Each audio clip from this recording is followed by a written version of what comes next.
Hail and well met, traveler. Welcome to the tavern. Did you know this is the place where more than half of the greatest adventures in history have begun? But before those adventurers took their first steps, they watched and calculated who would join their party. Why, look over there. There's a mighty barbarian from the Frozen Lands. Strong, mighty, full of honor and wisdom. I happen to know that one. They go by Matt Rossi. And look over there to the right. That woman working away on her mechanical dog. She's cunning, witty, and I've seen her bounce more than her fair share of ne'er-do-wells out of here before I can even blink. I happen to know that she goes by the name Liz Harper. And me? Oh, my name's Joe Perez. And I'll be your tavern keep. Welcome to Tavern Watch. Hi, everybody, and welcome to Tavern Watch, where us role-playing game aficionados on the Blizzard Watch staff talk about role-playing games. I mean, that felt like that was part of the thing right from the start. I'm Matt, as I said. With me are Liz and Joe, who are two magnificent DMs, and also just generally cool people to talk about all sorts of stuff. And this week we're going to be talking about a lot of stuff. I say this week like we do this every week, and we don't.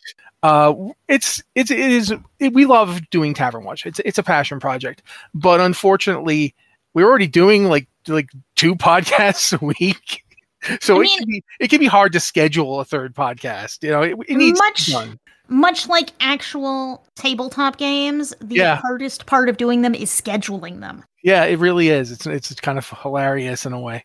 But there is a ton of news that we haven't talked about since the last time we were here, and Liz pointed out more as we were getting ready. So yeah, I think we should start with the various D&D Wizards news, and then we can move on to the Demiplane news, because those are both huge. And then from there, we'll see what else we talk about. So yeah, guys know that we're going to have September of 2024. We're going to have the 2024 Player's Handbook, which takes 5th edition and sort of, I don't know what to call it, because they don't want us to call it an edition, but it's an edition. It is a new edition of D&D that is very heavily based on the previous edition. It's 5.5. That is what it is. The fact that they don't want to call it that just makes me feel uncomfortable all the time, but whatever. It's interesting that all of the books are 2024 and then the book name. So it's 2024 Player's Handbook, 2024 Dungeon Master's Guide, 2024 Monster Manual, even though the Monster Manual is coming out in 2025.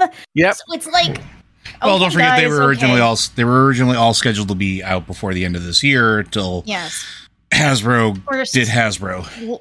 And Hasbro laid off 1,100 people at Wizards of the Coast. Which is December over Christmas, I believe. So to this day, I don't think people who don't play role-playing games understand how big large that is. Yeah, that's huge for Wizards of the Coast. I think that's close to like 35% of the staff. It's a huge number, guys. This is a lot. This situation with the cutting of their people. Well, no, it's higher than that. Wizards of the Coast, as of June 2024, only had about 1,500 employees. That's almost 50% of their employees were let go. Yeah, and so we're going to move on and to actually talk about the news. But I do want to make this point that this is a situation where it had blowback on things that should have been absolute slam dunks. You've got a relationship with Larian Games, who are making the most popular video game of the past 5 years. And at this point in time where they made this decision, it was riding high. It's still riding high. And they basically got rid of all the people who were liaised with Larian. So Larian was like, well, we're not going to work with these new people. And not just Larian, but also the people that liaison with the public, the people that liaison with the media outlets, the people that handle the content creators that act as their go-between. All those people were let go. Yeah, it's a reverberating problem that comes on the heels of another problem that we're going to talk about. I think we should just straight up get into this. Liz posted this, and it's really interesting, and it's really good move, honestly. So on the one hand, it's a good move, but on the other hand, it's the seeds of a really bad move they made last year. When they've got their new edition of D&D that's not an edition, the 2024 editions, when those are all out in 2025, after the Monster Manual comes out, Wizards is going to release the complete SRD for the new version of Dungeons & Dragons on Creative Commons, which it's an even more open license than the original open license they used to use that they got rid of back in 2023. Go ahead, Liz. And the other thing is that Creative Commons is not controlled by Wizards of the Coast. Wizards of the Coast previous license was a license they made and a license that they said they had the rights to change. So that became kind of a boondoggle with the community when they decided to change it. And Creative Commons, they can't do that. Creative Commons is Creative Commons. It's external to them, and it has a broad usage ability. So it does let people continue to make their own Dungeons & Dragons 5e compatible content, and they'll be able to use the new rules, though it's a while before those rules will be available under this license. They're going to wait until after the Monster Manual comes out, again, as we pointed out, in 2025. And I think we all agree here that this is probably a good decision. It's a great decision. I think it's a desperate decision. Yes, that's what I'm going to get into. In fact, why don't Liz, you go first, then Joe, you come in, because I want to hear both of your viewpoints on this.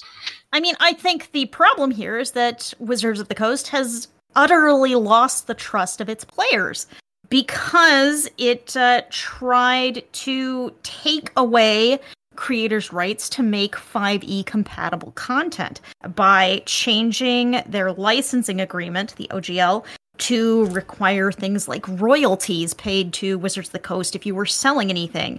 And I think when they did that, that was a really big blow to a community that was full of content creators making things, selling them, and, it supported this whole community of gamers. And it was great for gamers because they got all of this stuff. And it was great for creators because they could put in the work and get paid for their efforts. And the updated OGL that Wizards of the Coast was pushing would have really killed that by requiring licensing, requiring royalties from everyone. So in some cases, huge royalties. And I think that just was a real blow to the trust of the player base. And you saw a lot of people moving to new systems. You saw a lot of third-party creators like Paizo creating their own open systems that people could use.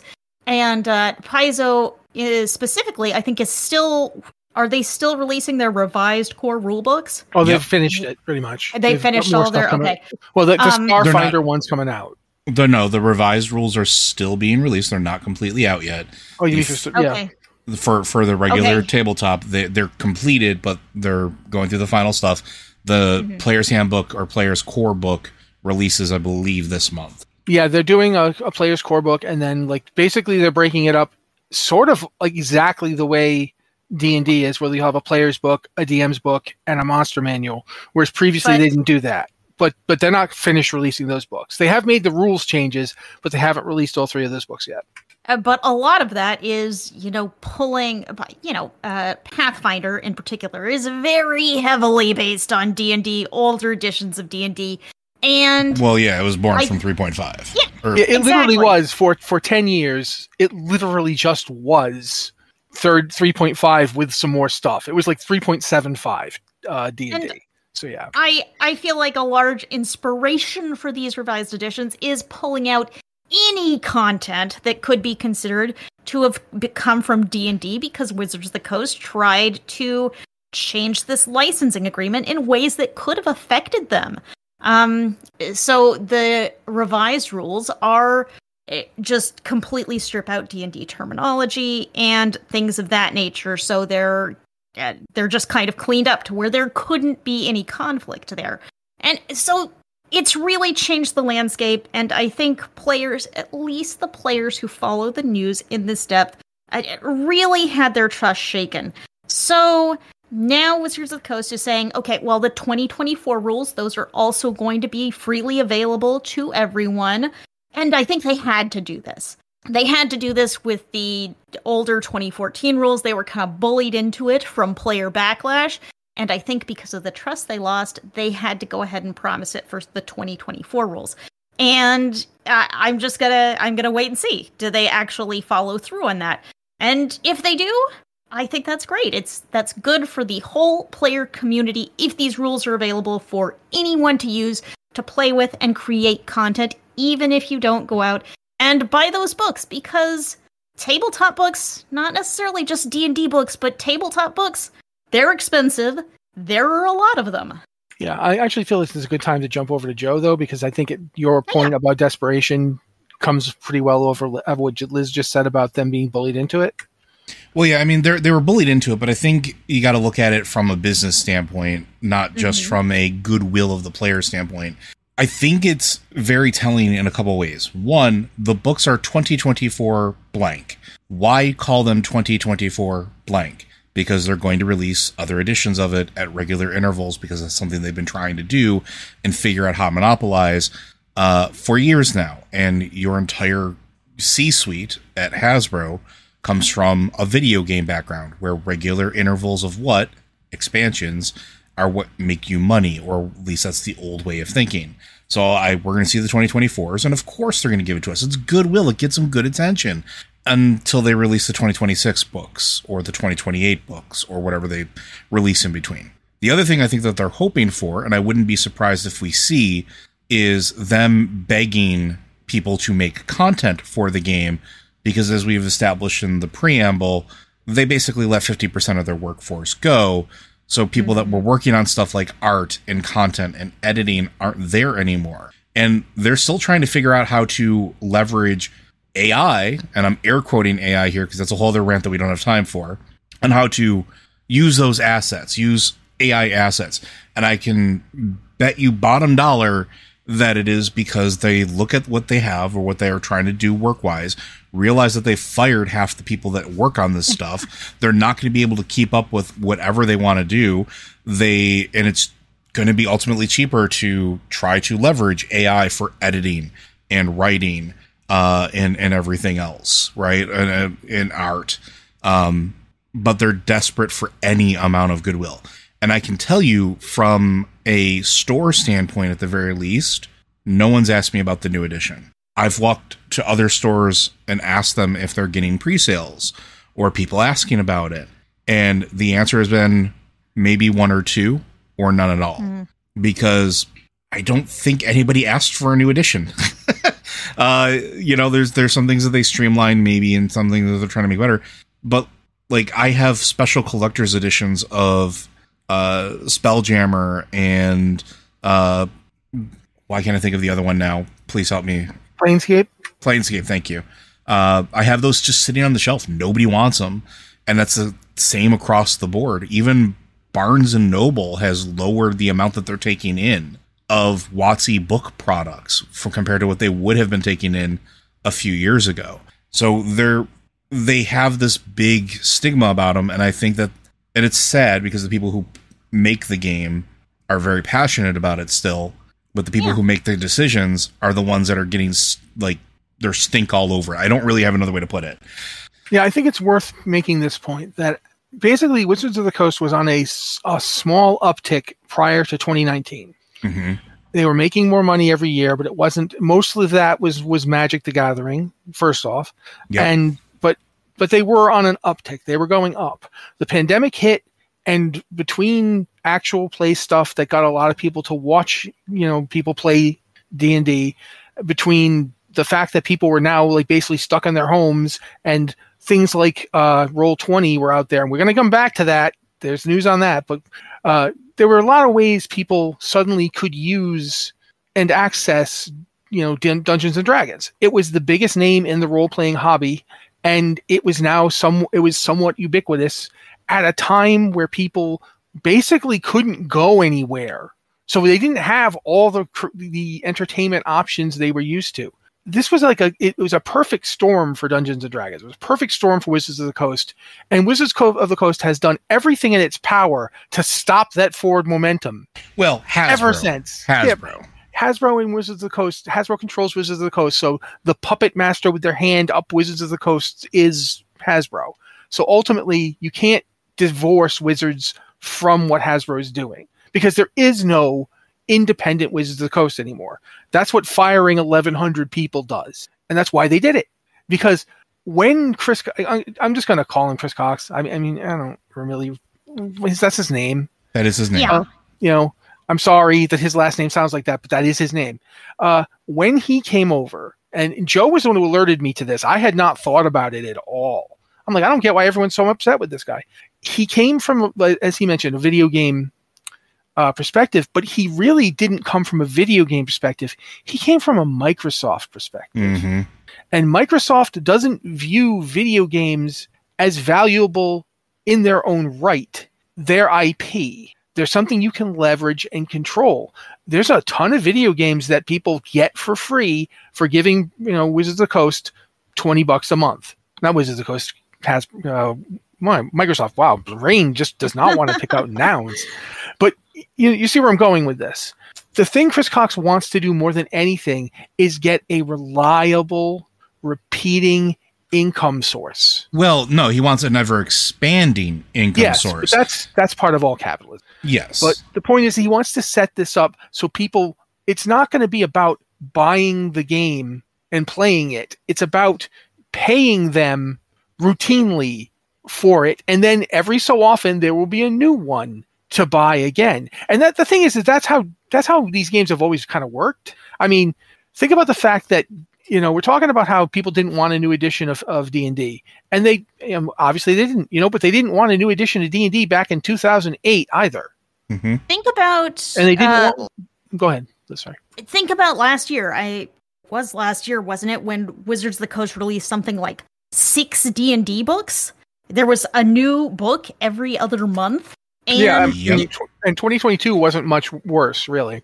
Yeah, I mean, prior to this year, they had been putting books out at, kind of a breakneck pace, at a pace that was so fast, you can't imagine how they are managing to create this much content and get it out in even a somewhat polished form to their fans. So it's interesting that this year they have really slowed down. They released the Vecna book early this year. They're going to release Tales of the Infinite Staircase. I think I have that right. Yeah, what's something else? Soon. Quests. It was Quests, and then it was Tales, or maybe it was Tales and Quests. But anyway, that's an anthology of old adventures, updated for 5e. And then they're releasing the new rule books. So this is fewer books, fewer adventures than they have released in the past several years. So it's like... And further apart, too. Like, this is in the last 3 years, this is the furthest we've had between books because everything is getting pushed back. Yeah, September release for this. Yeah, September release for 2024's Player's Handbook. September is the 9th month of 2024. It was supposed to be out in June. Yeah, I know. It's like, guys, you kind of, well, I mean, they can do it. It's just not a very good idea. I want to go back, though, talking about the desperation aspect of the Creative Commons move, because here's the thing that we haven't really talked about yet. And it ties into something I was going to try to get Joe to talk about today, and I still will if we have time. I picked up a book at a used bookstore today. It's the Marvel Multiverse role-playing game. And it's by a company that basically only started even having games put out, like what, in 2022? Mm-hmm. And here is the thing. First off, it is written by Matt Forbeck, who is pretty much a legend in role-playing game circles. The guy has made some amazing games. One of them was Brave New World. He's been involved in a ton of stuff. And the other thing is, if you look at this book, the art production on it is supreme. It is astonishingly pretty. It is, quite frankly, better than some Wizards of the Coast books. And that got me thinking about the fact that we used to talk all the time about how Wizards of the Coast was the 900-pound gorilla in tabletop. They went and made the other gorillas bigger. Like, Paizo is bigger now than it was. Paizo is more important than it was. And Paizo was the next runner-up already. And now it is like, Joe, you used to talk about the various digest-sized rule books they put out. Yeah. and about how many people are picking them up. Yeah, the pocket editions, people pick these things up like they are candy, and it's a market that Wizards of the Coast has not utilized. They have not done this. Another thing that they have not done that other companies are doing is PDFs. Mm-hmm. You want a digital version of a Wizards of the Coast book, you have to go through D&D Beyond or some other licensed group. Like they used to have, Roll20 used to do them, a few other places, Fantasy. Roll20 does still do them. And Roll20 is the worst place to read a book. It's like... Oh yeah, it's horrible. It's horrible because it's designed to be a virtual tabletop. So if you buy a book through them, all of the content in the book is there, but you have to dig through it and read it in like small pop-up windows. It's terrible. It's almost like you have to buy it there for the tabletop stuff, and then you have to buy it somewhere else so you can actually read the book. Yeah, and that is one of the things I wanted to go back to what Joe was talking about, because I think it ties into this too, is that he keeps making the point that it's Hasbro and not Wizards of the Coast. So the reason he's doing that is because he wants to point out to you that this is a corporate strategy made by people that do not understand the market they are in. Bingo. Well, and the other thing... Go ahead, Liz. The other thing there, and I think you can see some real parallels with Blizzard here, is that the people who are making Dungeons and Dragons are not bad people. They're people who love the game, who want to make the best game they can, and they're plagued by management decisions that are not helping them make those games. Nobody cuts 1,100 people off their staff, and because they want to help you make games or do anything else. And I really feel like this needs to be pointed out, because this move, the Creative Commons move, is a good move for us. And it's even potentially a good move for Wizards of the Coast. But here's the problem. Ryan Dancey, back in 2000, already came up with this exact idea and created the OGL. And it was the OGL that made D&D 3rd Edition so big that it turned Wizards of the Coast's D&D operation from, hey, we bought everything that TSR made and now we just kind of don't know what to do with it, until the biggest thing in tabletop role-playing. It completely saved Dungeons and Dragons. That's not an exaggeration. It basically took, if you look at the market and the field in 1999, you told people that within a year, the most popular books created by, say, White Wolf Games would be Dungeons and Dragons, monster encyclopedias. Nobody would have believed you, but that's exactly what happened. They turned the big independent developers into houses that just made more D&D. And if you make more D&D, ultimately you are benefiting the people who own D&D. So in order to try and tighten and regulate and make this a cash cow that can be routinely milked, and eventually you can get another cow to milk, and just keep spreading it, to expanding this, as Joe pointed out. In order to do that, they killed it. It's literally the golden goose thing. They wanted to know, well, how do we get this goose to put out more golden eggs? Let's cut it open and find out.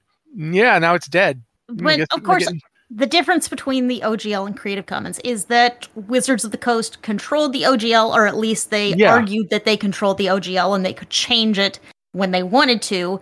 And by releasing under Creative Commons, They can't. Yes, we're free of that. That does. That's good. Yeah, but that's good for us. That's good for the players, and it could even be good for the game.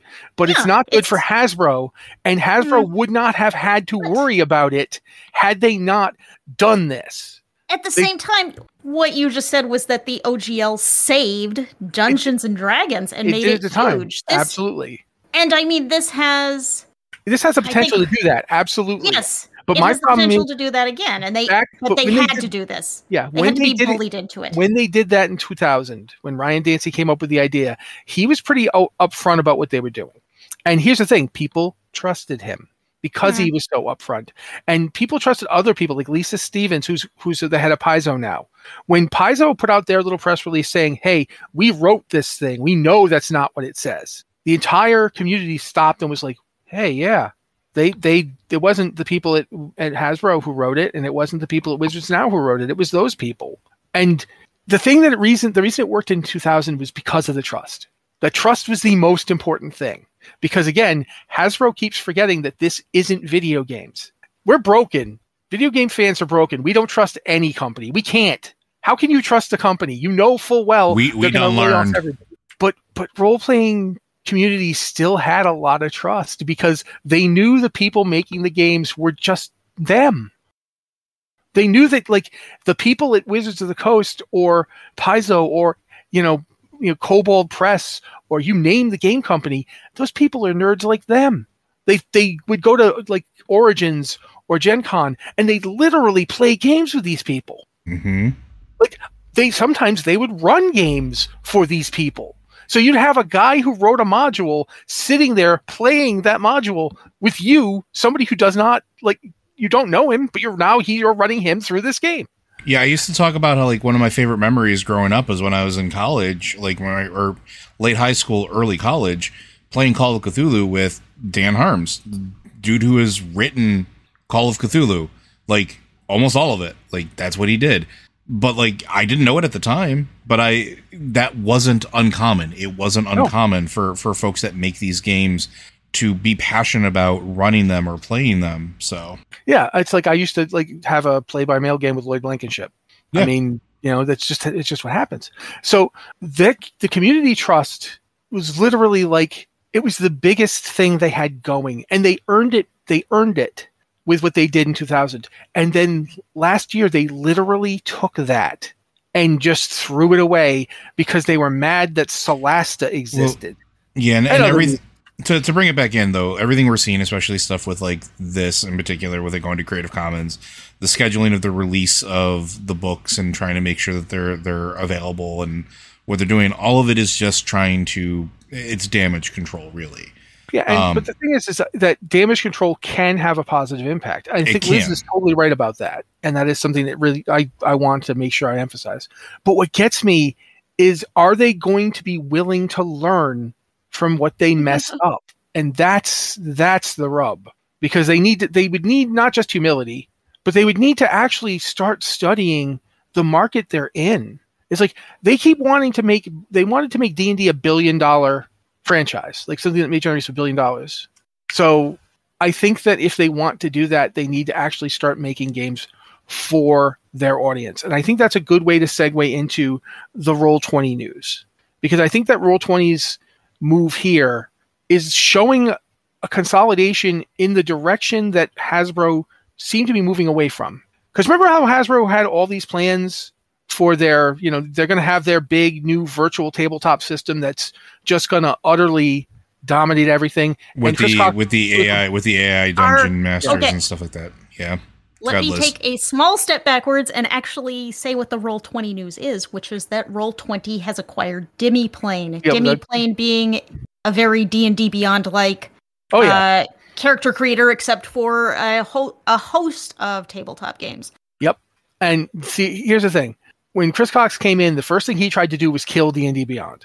Like straight up, he tried to murder D&D Beyond. He appointed people at Wizards to come up with a D&D Beyond killer, while at the same time, other people at Wizards were buying D&D Beyond because they realized it's much cheaper to just buy the thing that works than to make a brand new one to kill the one that works. I mean, it's just simple. Demiplane took advantage of last year's kerfuffle to basically go from, hey, we have one kind of thing to literally, how many games do they currently have up there on that Nexus? Like 8? Like Avatar's using it. I know there's various World of Darkness ones. Obviously, there's both Pathfinder and Starfinder. All of the Critical Role stuff. Yeah, Avatar. You said that already. Daggerheart, Alien, Avatar Legends, Pathfinder 2E, Marvel Multiverse, Vampire the Masquerade, Hunter the Reckoning, Candela Obscura, Mutant Year Zero, and Starfinder, as well as 5E. Yeah, so this is a move that I can't believe I'm surprised by. I think I'm surprised that it was Roll20.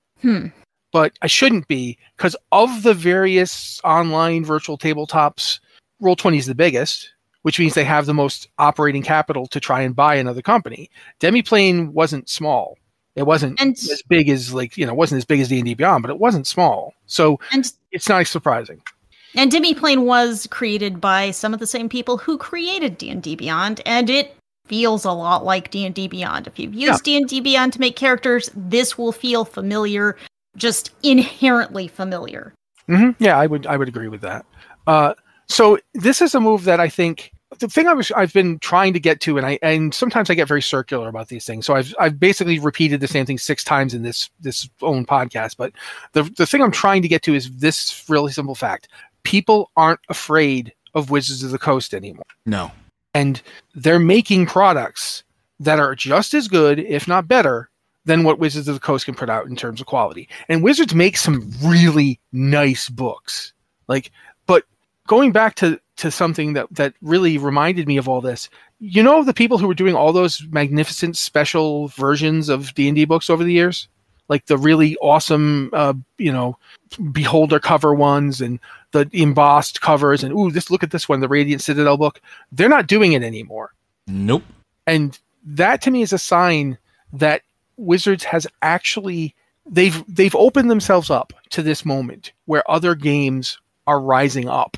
And I think the Creative Commons thing is really great for a lot of reasons, but one of the reasons I think it's really great is because people could effectively take D&D from them. Not the trademark stuff, not the name Dungeons and Dragons, not the product identity stuff, but the rules can't even be owned. The rules of a game can't be copyrighted or trademarked. Like, you can't put out a book on chess, and then you can't play chess without, that you can't do that. It's not legal in U.S. copyright law. So what they really only have is that trademark in public identity. The Creative Commons thing is just a concession to reality. And Demiplane now belonging to a VTT is the expansion of VTTs that Wizards said they were going to do. I keep saying Blizzard because Blizzard. They said they were going to do it. Remember? They were going to come up with that awesome VTT that was going to destroy everything. And now other people are doing it. I mean, Wizards of the Coast is still working on its virtual tabletop. And in fact, if you pre-order the D&D books through D&D Beyond, you will get a mini that you can use in the future virtual tabletop by Wizards of the Coast, which has no release date, no demo, not much information, but you'll get a mini, a gold dragon that you can use in it at some point in the future.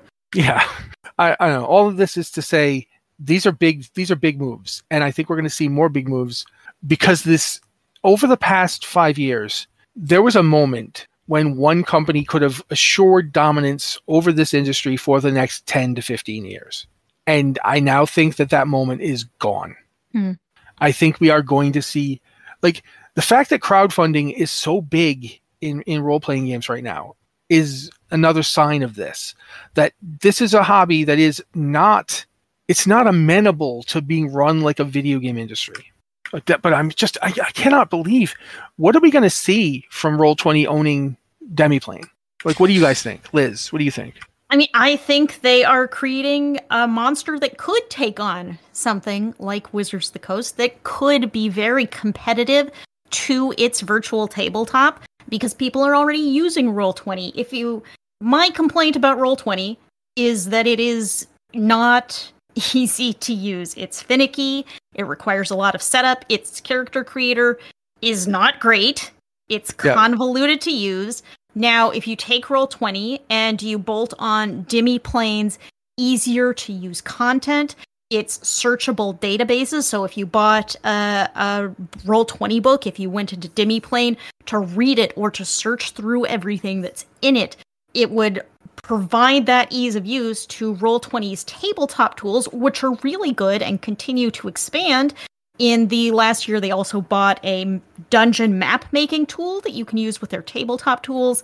And I think they're building a monster. They're trying to build the best, most comprehensive virtual tabletop product they can, that has the maps, that has the tokens, that has books available from every genre, every company, and also has some of the best character creation tools, also has great map building tools. So it's a one-stop shop for everything.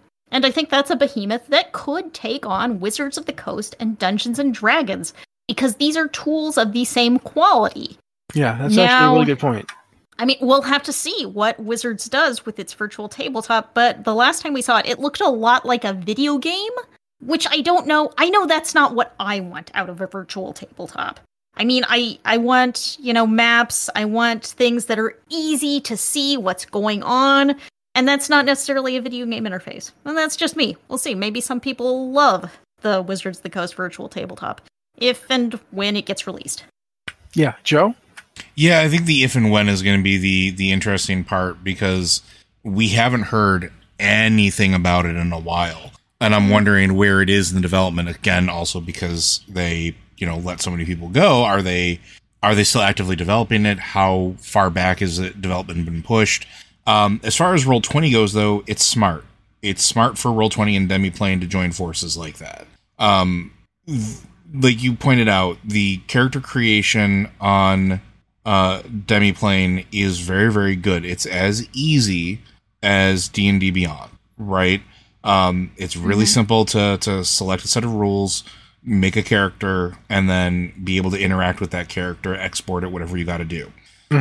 Roll20 is one of the oldest virtual tabletops available, and sometimes its age shows, particularly in its character sheets and how the character sheets interact with the boards.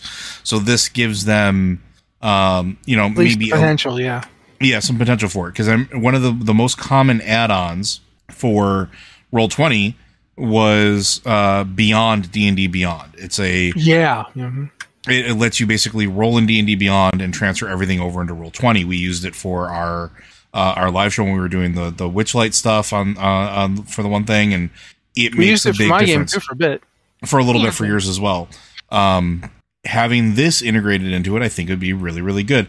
The map making in Roll20 leaves something to be desired. If they were, as Liz just pointed out, they just bought a map maker. They did just buy a map maker, so hopefully that helps, sort that out some and give them some of that ability to sort of like go swinging. Because at the end of the day, one of the things I think that is a big distinction is Roll20 and Demiplane and everything they're doing is basically giving control to the players that use it or are going to use it. You want to create something and upload something? Here you go. You want to make your own custom content? Here you go. Because don't forget, Hasbro is getting rid of custom content, D&D Beyond, blah, blah, blah, a bunch of stuff like that. They're basically opening the doorway for people to continue to do that. Meanwhile, Wizards of the Coast is pushing AI, and anytime they talk about their virtual tabletop stuff, so you're basically taking power away from the players who are generally want to sit there and create. And I don't know about you, Matt, but I know that I have spent hundreds and hundreds of hours on my game world and NPCs and encounters and places and fleshing out things like magical cities that people won't go to. You walked right into that one. Sure. I do have to cut in it and say that Wizards of the Coast, on one hand, has said they aren't going to use AI specifically for art assets, whereas we have Chris Cox, who is talking about, in interviews, has talked about the potential for AI in Dungeons and Dragons. How they have said they have a 50-year content library that they could mine. Oh yeah, and I believe mine was his specific word. Mine was the exact word he used. So doesn't this remind you of that Penny Arcade? Yeah. No, I like it now. But they go back and forth on their commitment to, are they going to be using AI for things? Or are they not going to be using AI for things? And they've swung kind of wildly on that. And it's hard to tell what their stance is. Yeah, that's a fair point. I mean, I don't think it's hard to figure out where their stance is. Their knowledge stance is, not what their stance is money. But but I think the high-end corporate stance and the stance of people on the ground making the game could be wildly different. Oh, I'm sure it is. I am pretty sure. Yeah, I am pretty sure that a company that is primarily staffed by people who literally came into this hobby by playing the games and who wanted to make games is always going to be less enthused about letting a computer Grammarly their way through an adventure than the company that can, like, hey, we can just take the 50 years of stuff and just keep regurgitating them in different forms. It's like, no, I didn't sign up for a collage written by Hal from 2000. I wanted like an actual adventure that makes sense. I wanted a story that I can actually run for my players. But the other thing that gets me with the Demiplane stuff is that Demiplane, in a weird sort of way, it's like it's not really just Demiplane in Roll20 here, because Demiplane works by making deals with other companies. Because Demiplane doesn't own Avatar. Like Avatar is a licensed project that's been licensed by a different company. Mm-hmm. Paizo owns Pathfinder and Starfinder. Vampire the Masquerade, I think, is currently owned by White Wolf, which is owned by who knows? I don't even remember anymore. But the point being, this isn't one person controlling the whole thing. It's collaborative in a way. It's still corporate. It's still money making. I'm not going to pretend it isn't, but I like that there's a collaborative aspect to it, because I think collaborative aspect is one of the things that's really good about this hobby. And yeah, anything else on this one before we move on a little bit? Because we're kind of running low on time here. I think bizarrely, I think maybe Wizards of the Coast's terrible OGL boondoggle may have been amazing for the gaming community. Oh, it was. Because it pushed Wizards of the Coast to put out content on Creative Commons, and it's caused all of this development for third-party tools. Third-party games are getting a lot more attention, and I think the result is a more vibrant tabletop community for all of us. I also think that one of the important things to note with it is that a lot of the content was being made. Like it was already being made and already being developed, but the debacle really opened people's eyes. And I think that was Wizards in general has, with their content and especially under the Hasbro leadership, has sort of flourished under, I don't want to say lazy gaze, but like it's, people didn't have a need to look at other things. Like even in the TCG side of things, Magic is starting to get, well, it is a game that is still widely played. People still enjoy it and it still sells relatively well. The illusion of it being the only card game in existence is kind of gone. And Pokemon contributed to that early on, but there are other games coming out like Altered TCG, which is one I want to talk about at some point when we have a little less news to talk about because it's a little bit old now, but it's a game that is integrating with, augmented reality and TCG space to make a dynamic game that constantly rolls. People are interested in that. One Piece has a game that is very competitive and very competitively priced. Digimon has a very popular game that is widely played. There are so many games now that are being adopted by by players that were normally locked into Wizards and by extension Hasbro's little kind of ecosystem that are breaking out now. And I think that's really the best part about what happened is as they continue to flounder and figure out what they're doing with their new book releases, what they're doing with, their new content releases, what they're trying to do with their digital content and so on and so forth, it's encouraging people to look elsewhere and giving highlight to things that would have gotten glossed over beforehand. I don't know if we're going to have time to talk about it, but Morkborg is a game that, it's what if D&D but heavy metal, but even then it was what if Lemmy had a nightmare and that was the heavy metal version that you're playing? Has all these different things about it, and it's wildly popular, and all these different settings come out for it. People would have ignored that if it had not been for the debacle with the OGL and everything else, and the continued struggle that Hasbro is doing right now. So you are absolutely right, Liz, that it is a boon for the creative process, but I think it's also a boon for just visibility in general. Which this, I therefore, will now use to piggyback onto the next thing I want to talk about really fast, which is that Starfinder's second edition playtest is coming out in August. The full playtest document will be released. You can actually buy a hardcover rulebook of it. They don't have a PDF up yet. I'm positive they will have a PDF up because they always do. And what's interesting to me about this is it ties into what we were just talking about earlier, in that Paizo has come up with a completely different solution to we want to have a money drip. And what money drip is, they offer a subscription to their games. You can subscribe to Starfinder and get the next thing. It basically is just a subscription service. And you get a free PDF when you do, unlike the current system when you just buy a book or you buy the PDF, or the way Wizards does it, where you buy the book hardcover and then you have to buy it again as digital on their D&D Beyond so you can use it there. With this, you buy this, you get the book for cover price. You get a free PDF. The PDFs usually cost about half cover price. And with Paizo now, when you own the PDF, you then also own it. Yeah, it's yours. Yeah. Though I will note that you do still need to buy it on Demiplane if you want to use those character options on Demiplane. Though you get it at a discounted price, because you're still spending more money. Yes. So, although I will say, real quick, something I did notice, and I talked about this before, and this is something that I do want to talk about on Tavern Watch at some point, because I have found this to be an absolute boon in playing and running in games.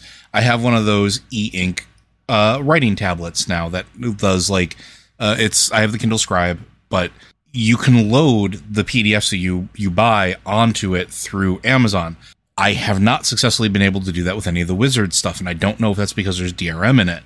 So when just straight up, because I have PDFs of all the books that I have for hardcovers of, if I can load them onto something like that and I can do my markup and my notes and everything else like that, instant winner. Don't get me wrong, I love the physical books, but PDFs are just as important, especially when I don't want to carry 8 books to a game session.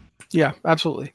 I was going to go on more about this, but I don't think there's enough to talk about with Starfinder 2nd edition yet in terms of its rules. And we do, as has been pointed out to me, we haven't really talked much about the actual upcoming edition of D&D, the 2024 the rules changes and so forth. Right now, we don't know much about what we're going to see in the Monster Manual or the Dungeon Master's Guide, but we do have a fairly good idea of what we're going to see in terms of character creation and all that. So I do think we should get on at least a small discussion of that. And it's my fault that I immediately volunteered to host this week, and I immediately went off on tangents. So we'll try and get at least some of this. First off, Rangers, so far, I still don't know what's happening.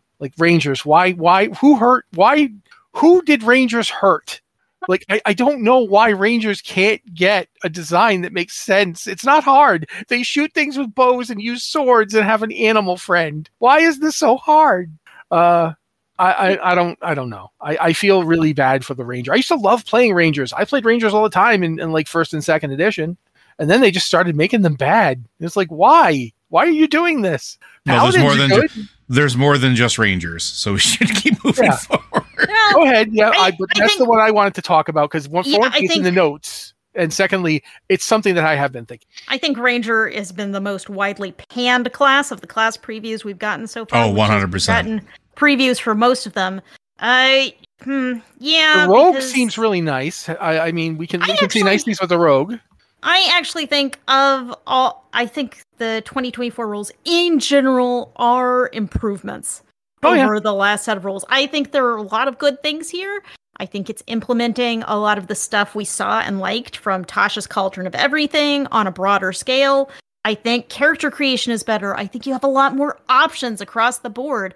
A lot of these class redesigns are about giving you more options to play the way you want to play.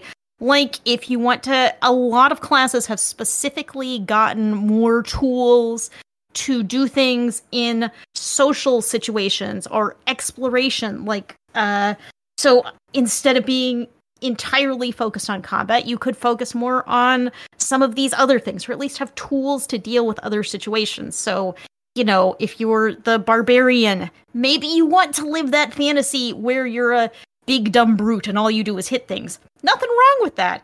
But maybe you want more tools to control the flow of battle and just do other things. So across the board, what we're seeing is more options, more customization. Yeah, go ahead, Joe. Sorry. There's a handful of other new things as well, as additional subclasses and reworks. I think there's Path of the World Tree Barbarians, College of Dance Bards, Circle of the Sea Druids. They completely reworked the Four Elements Monk, which I think is really important, because the Four Elements Monk is supposed to be the D&D version of an elemental wizard, but warrior, or essentially avatar, but it really wasn't. So now they're calling it Warrior of the Elements Monk, which I think is going to be slightly more in tune with what the fantasy is. Wild Magic Sorcery, Sorcerer's Wild Magic Search tables are getting a complete rework, which I'm going to air quote reliable, but I don't think it's actually based off of that. You talked about the revised backgrounds and species, would they don't no longer call them races. but species and feats. Ability score adjustments are tied to your background instead of your species. Your backgrounds come with an origin feat, which is typically only provided during character creation, which, Matt, you were playing during 3rd edition. What does it sound like? Sounds like 3rd edition. Mm-hmm, it does, yeah. And then, and there's also weapon mastery now too, which I think is interesting because weapon mastery is 4th edition combat system. It absolutely is. Would you like to explain what that is? Okay, 4th edition. Its DNA is woven into 5th edition. People don't seem to realize this, but you know how your various spellcasters have cantrips that they can cast whenever they want, and then they have memorized spells that they can only cast so many times, depending on which class they are? That's kind of like a simplification of how 4th edition did it, where you had at-will powers, encounter powers. You could use, I can use this once in a fight, maybe twice in a fight. And then they had like a daily big power, like an ultimate. You use that thing once, and it was gone. So you basically, every fight would basically be you doing your various at-use abilities that everybody had, like fighters, barbarians, wizards, whatever. Everybody had these. Then there were some moves that were like so good that you could only use them like a few times a day. And then you had that one move that was just, okay, I got to save this for the big dragon. I can't use this on this room full of orcs.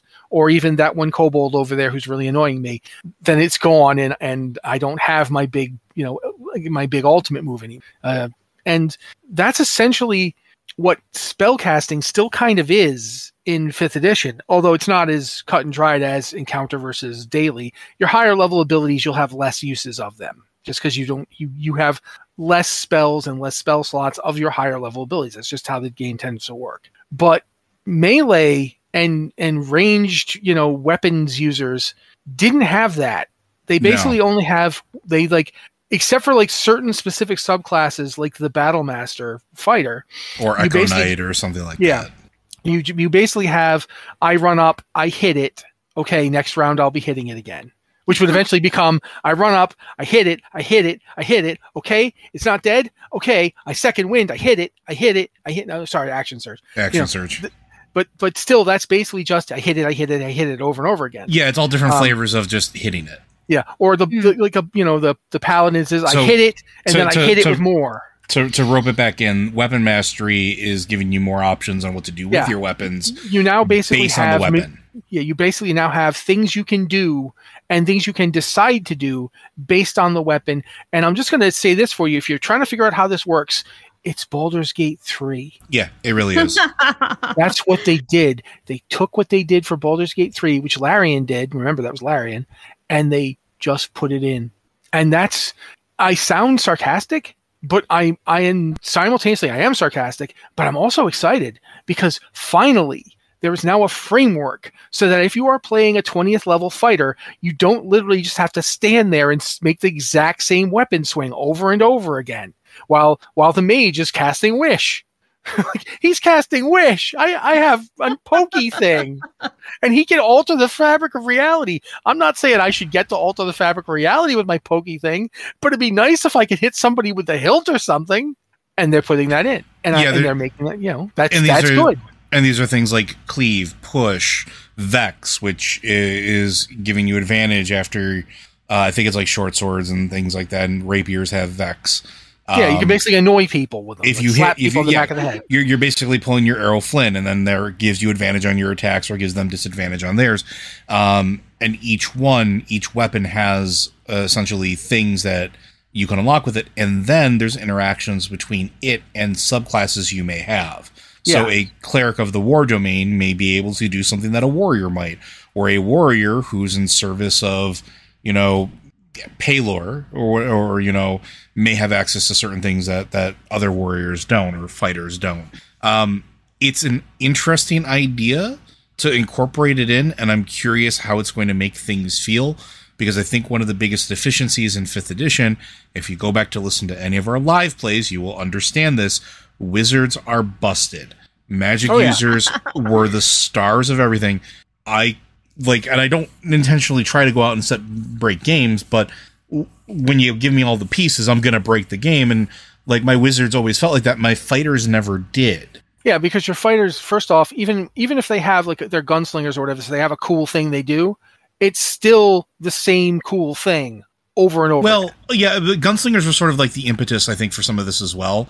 Because gunslingers at least have another thing to do, and it gets broader as they level up. Yeah, you get different abilities that you can do and different shots you can take and stuff like that, which gives you more interactions inside of combat and lets you feel more engaged. Yeah, and that's why I mentioned the Battlemaster Fighter, because the Battlemaster Fighter isn't the strongest mechanically, but it has the most options, and the security, the superiority die and the maneuvers they could work is kind of like it's like similar to what we're talking about with weapon mastery, except with weapon mastery, it's based on your weapon you're using, the abilities you have when using it, and so it's kind of a different but similar system.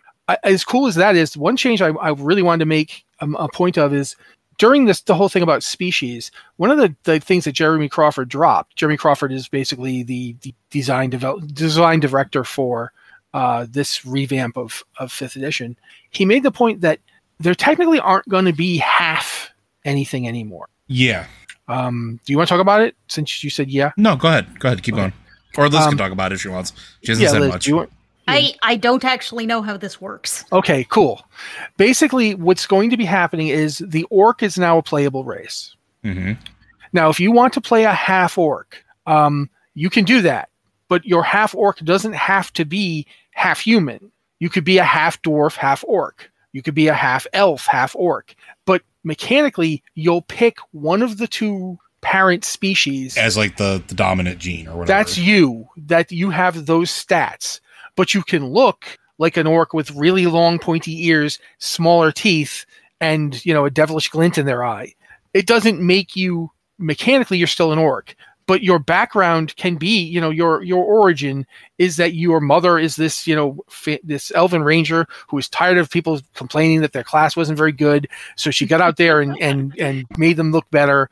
And she met this orc wizard who's like, I like wizardry. I don't like, crushing people's skulls. I like setting people's skulls on fire from a distance. And they fell in love and they had you. And you take after your pa, but they're both your parents and you love them both. And you have, you've got your mom's super cool ears. And in a way, I understand why some people are upset about this.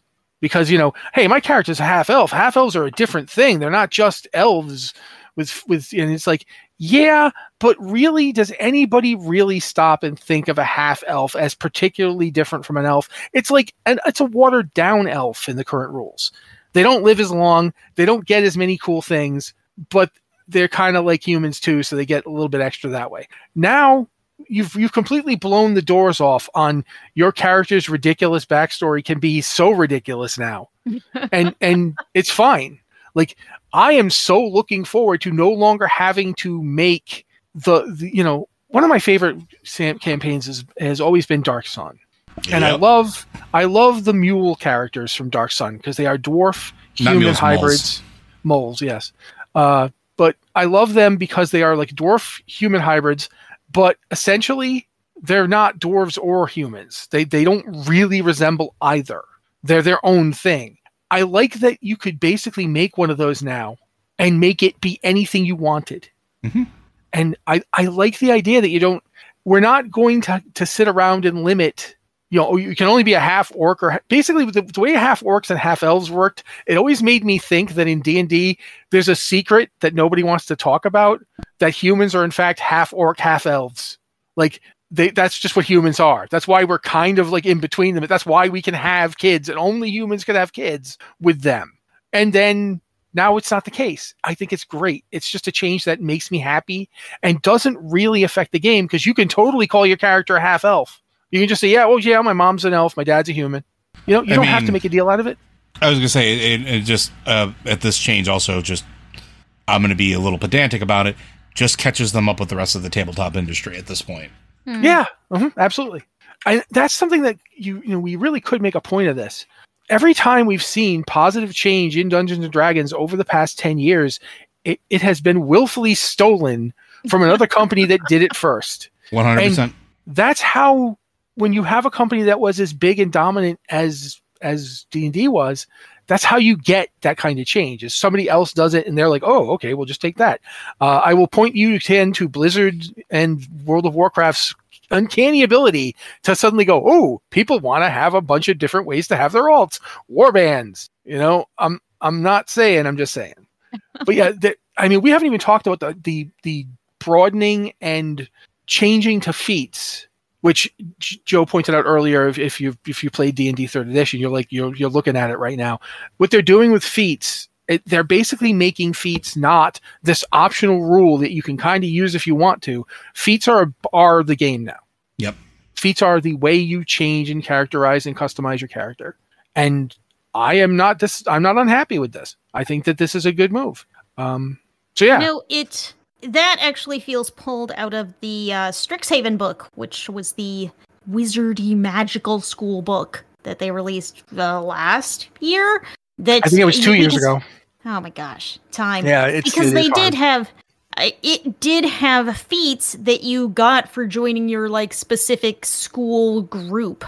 That the background thing does feel like Strixhaven. You're totally right on that. It's just they've put that kind of across the game that everyone gets this background specific feat at first level, and in a way it's like, okay, everyone's a variant human now because variant humans had that ability where they could get a feat at first level. So it's all about giving you more options, about focusing less on what your race is and more about who your character is. Yeah, I think that's actually a good point you made about Strixhaven too, because it's continued in other products. It's continued in the Fizban's Guide to Dragons. It's continued in Glory of the Giants, Big B's Glory of the Giants. It's very much something that we saw the seeds of in Tasha's, and you're absolutely right about the Strixhaven book. It's something, and for that matter, the Strixhaven book also kind of had social rules too. Well, yeah, and the funny thing is, and all that stuff was established from the card game. Yeah, because it was the background dossier of Strixhaven that was spawned that. Yeah, and just some of this feels like they were play testing it out in other books on a smaller scale. Absolutely, and I do think that again, that's another example of how this stuff can be good for the game and the community, because they wouldn't have had the impetus to make the changes and bring in the stuff they did if it wasn't popular in other places. Even if it's, it's weird to call them ripping it off when it's their own game, when they're stealing from Magic. It's like, well, yeah, they own Magic too. Why shouldn't they? The very fact that they've taken so long and been so hit or miss about using Magic and Dungeons and Dragons together, it's always been kind of frustrating. And it was really looking like it was going in a good direction. Like in 2022, 2023, it looked like it was going in a really good direction. And now it doesn't really. And I think that's sad, because there was a lot of potential there. But yeah, there's a ton of stuff to talk about. We haven't even mentioned Wild Shape. They have completely redone Wild Shape for Druids. It's totally Wild different. Shape and Polymorph is going to work the same way, which is they're removing one of my favorite things about Wild Shape, which is being able to wildly break the game by being hugely familiar with the monster types available to you and picking a spider with blind sight and web that you can see the mage that just went invisible and is trying to get away and hit it with something that will freeze it in place and then let your party murder it because you picked a really good specific wild shape for this thing. Yeah. So you used to be able to crazy power game that. And now you won't be able to because they're fixed forms. The forms scale with level. You can wild shape as a bonus action across all druid circles that used to be specific to Circle of the Moon, which was otherwise known as the only good druid circle. Okay, maybe not the only good druid Only good druid circle if you wanted to do wild shaping. Yeah, and I mean, if you aren't doing wild shaping, you were losing out on a huge portion of the class's abilities. So... Yeah. And instead of getting the hit points of the creature, you now gain temporary hit points. So that also, it's a buff, it's a nerf, it's somewhere in between, because you used to be able to wild shape. You would pick something with a ton of hit points you would wild shape into. And now you have this big hit point buffer. But that also tended to get less powerful as you leveled, and you didn't have these creatures that had tons more hit points than you did. So, yeah, but the cool thing about the way it used to work was that it basically was however many hit points that wild shape had were free hit points. Yeah. If you wild shaped into something that had less hit points than you, but you would basically take all those hit points, be knocked out of wild shape. Okay, I just basically had like 60 free hit points. So even though my character has 90 hit points normally, I had 60. I could just give up. Mm-hmm. And yeah, so there's pros and cons. But I think what this does is it kind of evens it out, and polymorph's going to work in a similar way. It's like you don't just get all of the hit points of the creature you polymorph into, or polymorph someone else into. They get temporary hit points instead. So it's kind of removing some of these things that were min-maxy, some of the things that could create drastic power swings, if you had the knowledge and capability to play that way. You could really min-max. I'm sitting right here. Just call me out. It's fine. No, I played a druid and I completely did this. I went through the monster manual. I categorized things. Okay, this has blind sense. This has tremor sense. So I had a whole list. This is the fastest thing I can turn into. This is a thing that can poison. So I have completely abused this. And I enjoyed doing it. To a degree, it is kind of something that it was part of being a druid. So I didn't mind it being there, but I do understand why for some people it was like, in order to successfully use my class to its fullest, I need to spend several days cataloging all the different, abilities that these things have. And dungeon masters are like, oh, okay, I gotta deal with the fact that they're gonna shapeshift into something that sees invisibility. So I guess they teleport out. Yeah, you could really wreck a game. And now it's something that is going to be easier to play. It's going to be more accessible. Because if you had a new player, you get a new player coming in and playing the game, they're like, oh, druids are so cool. I want to play a druid. They're not going to know enough to go through the monster manual and categorize everything they can turn into based on what is most powerful at any given time, like I did. Yeah, I will say that one of the things I like is that at least now you'll get more uses of wild shape as you level up. And there are different things you can use wild shape on. So if you're a druid who doesn't do the shape shifting thing, you can still do stuff with that class ability. And as you say you hit level 6 and you now have got 3 uses, you don't get 4 uses until you're level 17. So, at this point, most games don't get theirs. But at level 6, you'll get up to your 3rd use. Then you can regain a use with a short rest. So if you wild shape and you're in wild shape for a while, fight, and then, you don't do anything for like half an hour, you can now wild shape again. So you could theoretically, with the right use, it's like being a warlock except for turning into a bear, which, if warlocks could turn into bears, they totally do it. We all know it. I think across the board, the class changes are an attempt to kind of even out class power and remove things that are really easy to min-max or can make drastic power swings. They make the game more accessible to newer players because some of these things that you could min-max are going to be less complicated, easier to get started with. So I think you're getting a lot of character options, but some gameplay complexity is going away in the cases of things that you could heavily min-max. Yeah, I think that they've changed the smite rules for paladins to a certain degree. That has a similar effect where you can't... The way smite works currently, you can really jack up a tremendous amount of damage with it. I think... I don't know if you've seen it, Joe, or Liz, for that matter, but I've seen paladins do, monstrous amount of damage because smite could completely crit. It was just, it was so abusable. And now it's been toned down. It is not as bad. However, if you wanted to do a monk paladin, you can now smite with a punch. So that's cool, in my opinion. You should be able to have monk paladins. I don't get why they ever decided they didn't want people to be able to do that. I mean, they're already at a disadvantage because you basically need to have good stats and everything. But I like the idea of this monk walking out and suddenly giving you a holy punch to the face. I think that's really great. But looking at the various uses of smite and other stuff, they have definitely made changes. It is actually interesting how much stuff you get at level 1 for a paladin now. You get lay on hands. Well, that's the other thing. That's the other thing that they were trying to do with this edition as well, was make sure level 1 characters all got something to make them feel engaged. Yeah. I mean, the thing is, you were just kind of talking about this, Matt, is that most games don't get into those super high levels. So a lot of things have gotten moved down, kind of compressed down, so you do still get a lot of cool character options at lower levels where most games live. Yeah, most D&D games, the highest they're ever going to get is level 15. And that's actually a very high level campaign for most D&D games. We've run games where we only got to level 12, and we only got to level 12 because the last 3 sessions I'm like suddenly, you gained a level again. Like, what did we walk? We got up. Yeah, you've experienced a new dawn. Take a level. I need you guys to at least be level 12. I have really big monsters, and I don't want to recalculate them. In order to really go over all this, we would really have to take a lot of time. But I will say this, and we haven't gotten full previews of every class. Yeah, no, we still don't know everything. Well, like the other thing is, there's actually something else that they put in as an optional rule that they've actually mentioned in other books, but that this is one of the things that's supposedly coming here, is that they now have rules for progression past max level.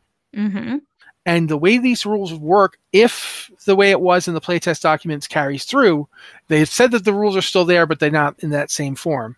If you decide you're running a game and your characters are at the max level of level 20 and you want them to keep getting XP and progressing, you don't just put more levels on the top, because that would just be inflating, numbers again. Like, that's the thing that original D&D up till 4th edition, they had that problem of, some people had 4 attacks around, and they had a plus 20, plus 15, plus 10, plus 5.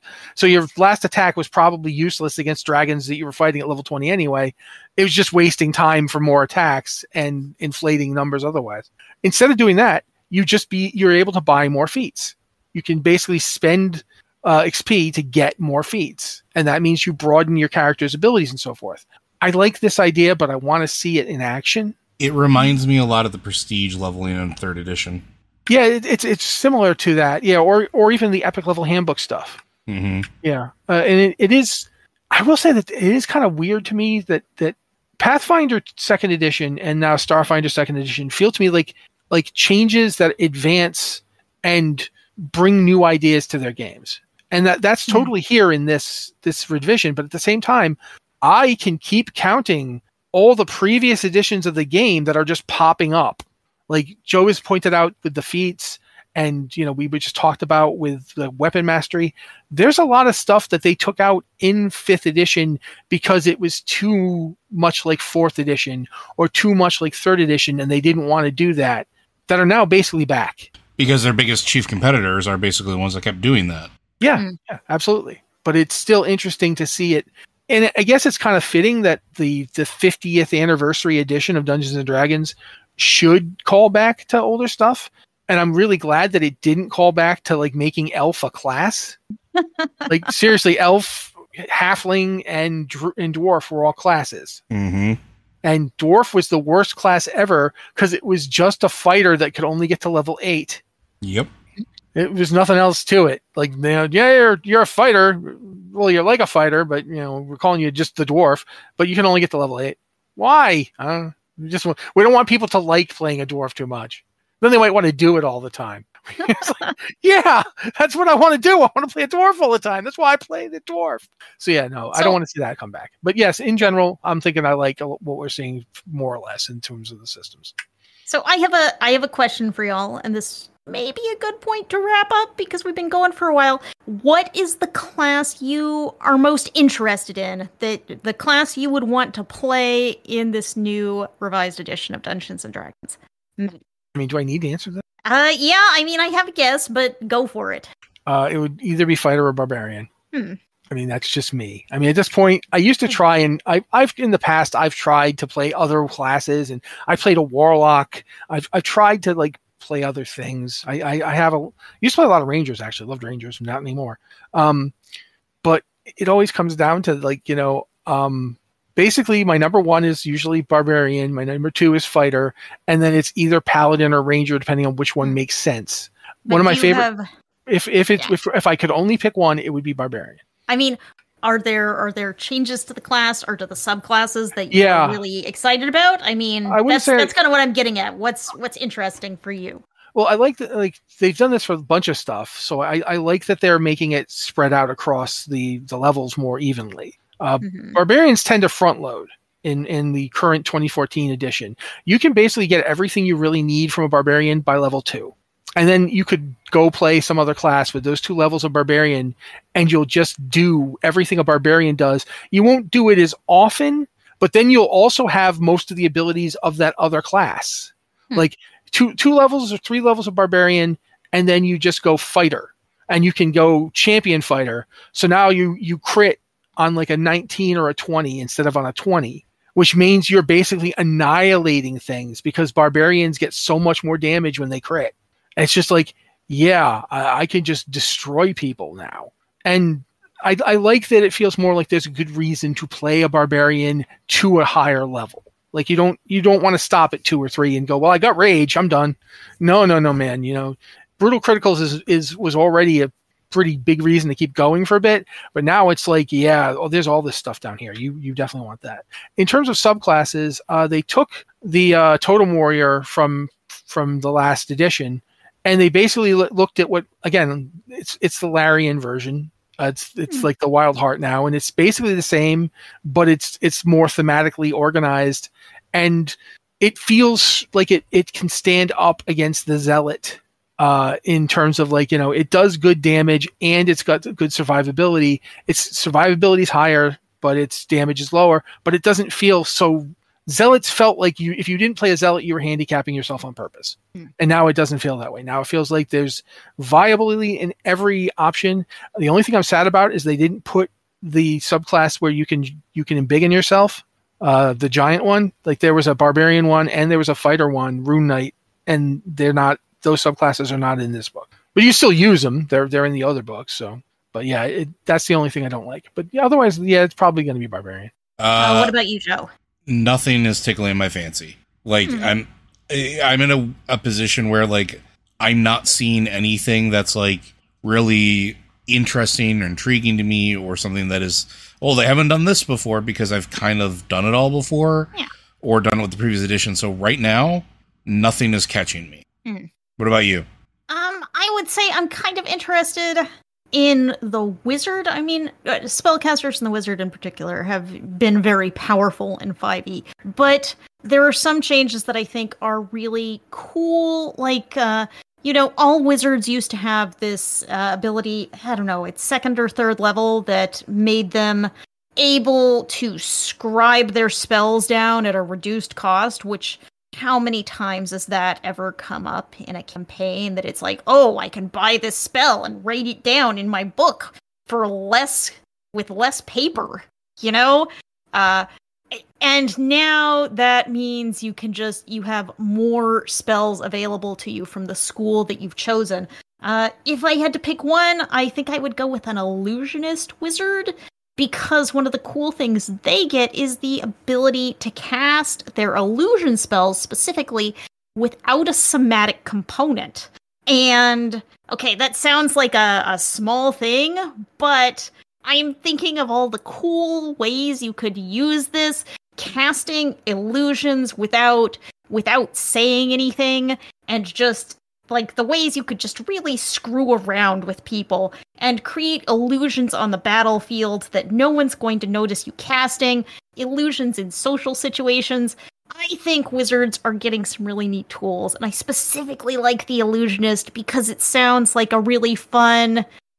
that just sounds like something that could be really fun for roleplay, but also have combat applications, and could just be really interesting. I know there's another class in here that has the same thing about casting illusion without a somatic component.